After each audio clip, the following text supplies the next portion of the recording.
श्री जीवनलाल नेता, जीवनलाल नेता जिंदाबाद जिंदाबाद जिंदाबाद जिंदाबाद।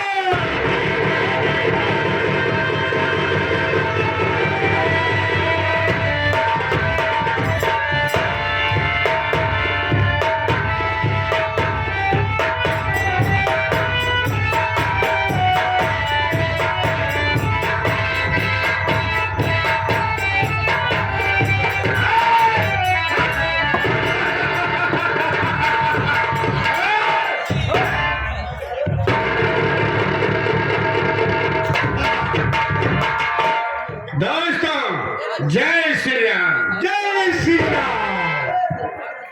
आज कल आप लोगों के सामने मर्यादा पुरुषोत्तम श्री रामचंद्र की प्राण प्रतिष्ठा थी। आप लोगों की आवाज में दम नहीं दिखा, जबकि भगवान के लिए ये कार्यक्रम हो रहा है। ऐसी आवाज लगाओ कि यहाँ की आवाज अयोध्या श्री रामचंद्र की चरणों तक पहुंचे। बोलो प्रेम से एक ही नारा, एक ही नाम, जय श्री राम, जय श्री राम, एक ही नारा, एक ही नाम। जय श्री राम, जय श्री राम। दोस्तों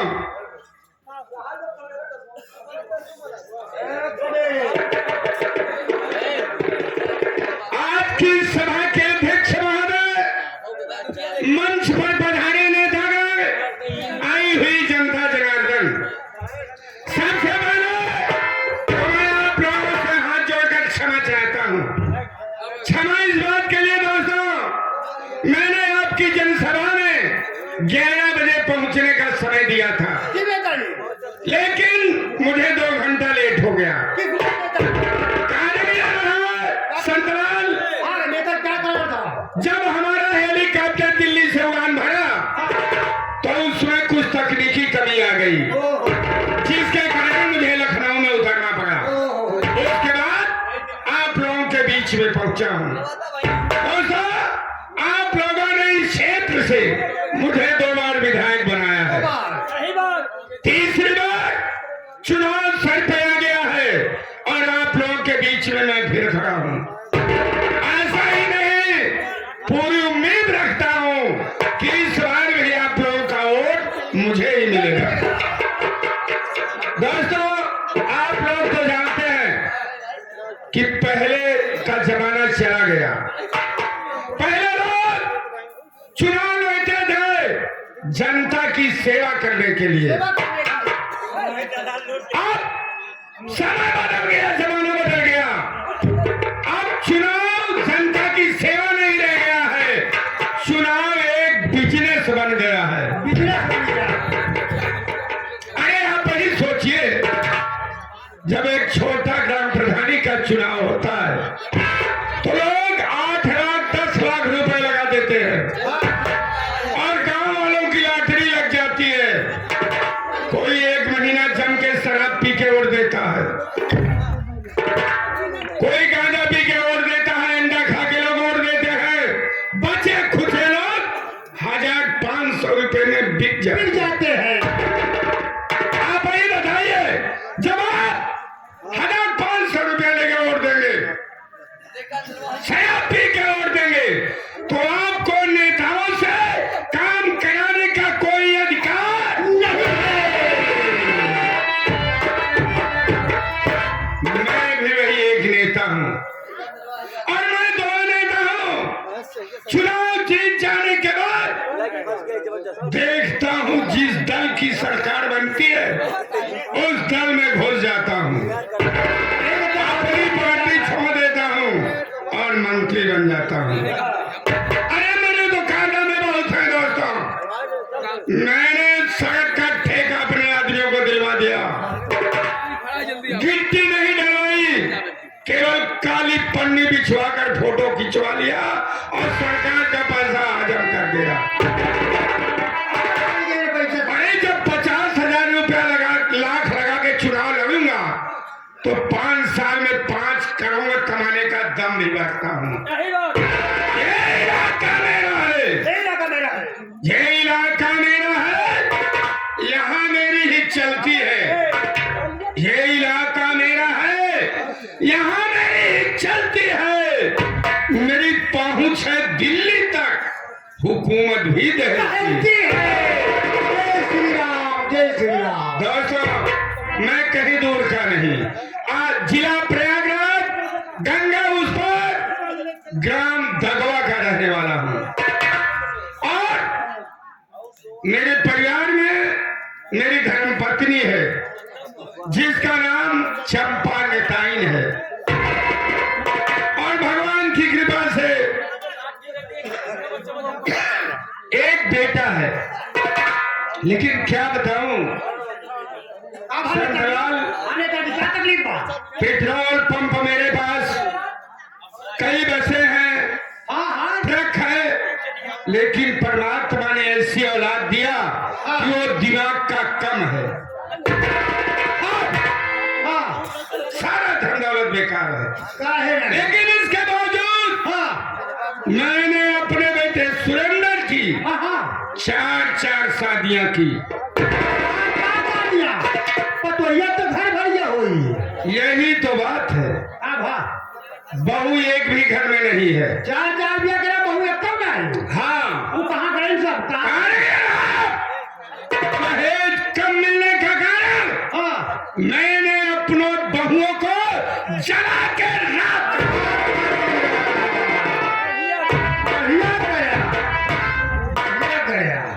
जलाई के राख कर दिया। आज जब मैं सचिवालय से निकल रहा था, श्री राम नाम का एक आदमी आ गया, मेरे पैर पकड़ लिया, बोला विधायक जी, मैं आपके बेटे सुरेंद्र के साथ अपनी बेटी माधुरी की शादी करना चाहता हूँ। मेरी बेटी पढ़ी लिखी, गृह कार्य में दक्ष है। अच्छा, अब 4 नेताओं के सामने की बात थी, मैं वहां दहेज की बात तो कर नहीं सकता। नहीं 4 आदमी बीच में बैठ जा। बेइज्जती होती कि नेताजी दहेज लोभी है, लोभी। उसके बाद उसने कहा मैं 2 लाख दूंगा। 2 लाख पे ही बात तय हो गई। अब इस बात को चल करके अपनी पत्नी चंपा नेताई से बताना है। कल इस बार चलना है। बिल्कुल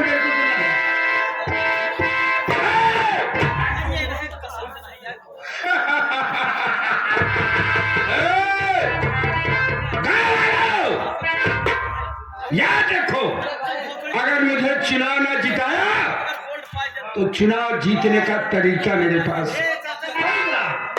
मैं कहता क्या हूं, जब चुनाव 1 हफ्ता रह जाता है, अपने आदमियों से गांव में, खेत में, खलिहान में और वहां सभी नेताओं से पहले पहुंच जाता हूं। मुझे तो मालूम ही रहता है आग कहाँ लगी है। गाँव वालों को 1000, 2000, 10,000, 5,000 बांट देता हूँ। लोग समझते हैं नेताजी बड़े दयालु और ईमानदार हैं, इसलिए लोग वोट मुझे देके विधायक बना देते हैं। नेता इनके पास चलना है।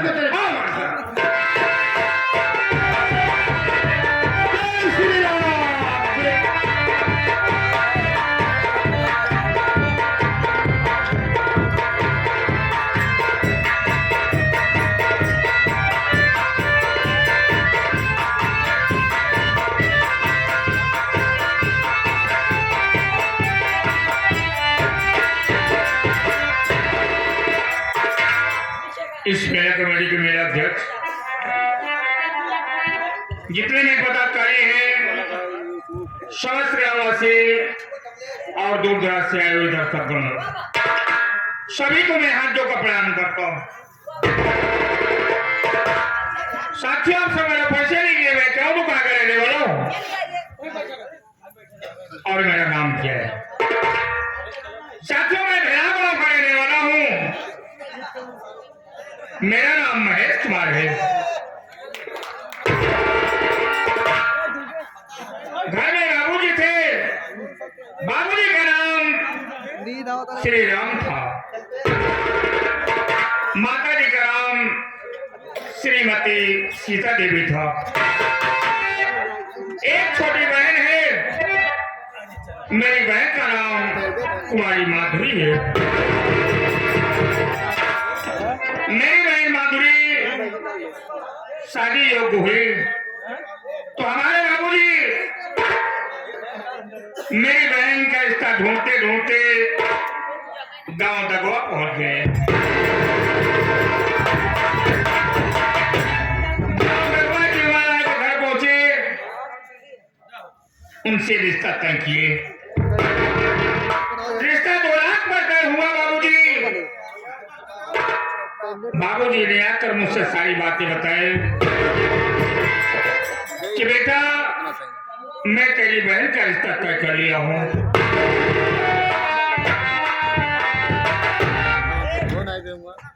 मैंने कहा बाबूजी बहन का रिश्ता कहाँ पर तय किए?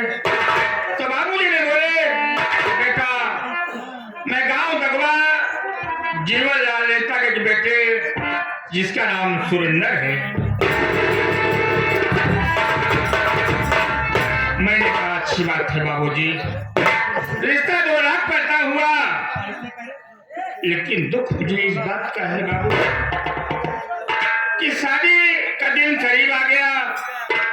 शादी के 1 हफ्ते पहले मेरे घर डकैती पड़ गई बाबूजी।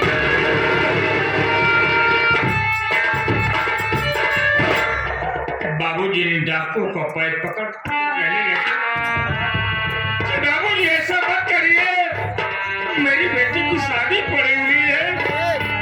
लेकिन डाकुओं ने जरा सा तरस नहीं खाया, मेरे बाबूजी को कोहरे भर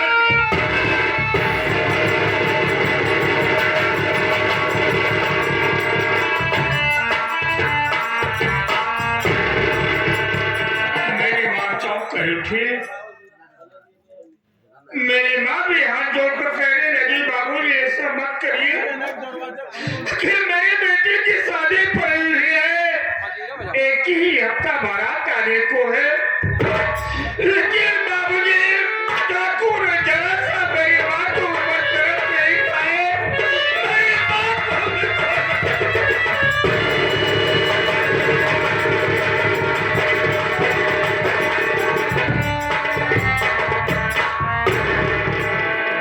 मेरे माँ बाप दुनिया से छोड़कर चले गए।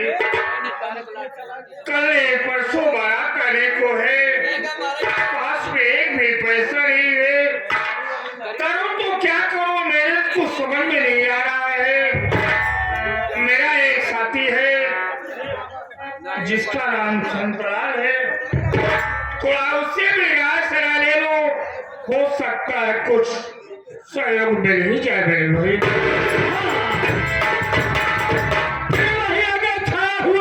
संतराल का इंतजार करता हूँ।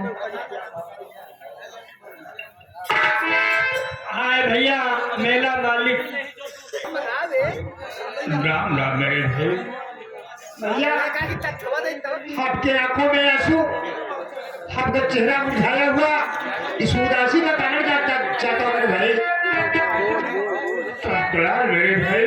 हाँ भैया मेरे उदासी को कहाँ जाना चाहते हो मेरे भाई? आज 1 हफ्ते पहले मेरे घर डकैती पड़ गई। कल परसों मेरी बहन की बारात आएगी।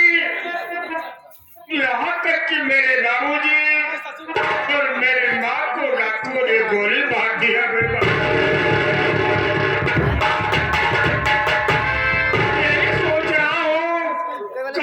क्या करूं, मेरे कुछ समझ में नहीं आ रहा है। हाँ ये हमारे बहन जी। इस तरीके से रोने गाने से कुछ काम हासिल नहीं होता मेरे भाई। दिल को धीरे रखो मेरे भाई, हिम्मत से काम लो। हम जब से आए भैया बाबू कह रहे थे कि हमारे राम पूजन भाई आएंगे तो उनके बुखार से कुछ सुनवा देना, भैया इनकी सेवा कर देना। भैया तुमको धीरे रखोगे, मालिक चाहेगा भैया बाबू मदद कर देंगे तो भाई मालिक हाथ जरूर पीला हो जाएगा मेरे भाई। बड़ी अच्छी बात है संतराल मेरे भाई। हाँ भैया तुम्हारे कहने के मतलब कि बहुत दिनों के बाद भाई लोग को दर्शन मिला हुआ। हाँ भैया कुछ सेवा कर दो। हाँ भैया कुछ न कुछ पैमर मिल ही जाए। हाँ मेरे भाई। बड़ी अच्छी बात है। बाबूजी लेंगे आप लोग के सामने एक गीत पेश है। गीत उस समय की है कि भगवान श्री रामचंद्र जी गुरु विश्वामित्र की आज्ञा पाकर साथ में लक्ष्मण जी बगीचे में पुष्प लेने के लिए जाते हैं। वहां सीता जी साथ में सखी सहेलियां लिवाकर बगीचे में उनको भी आती हैं। कले क्या कहना क्या है आप लोग गौर कीजिएगा।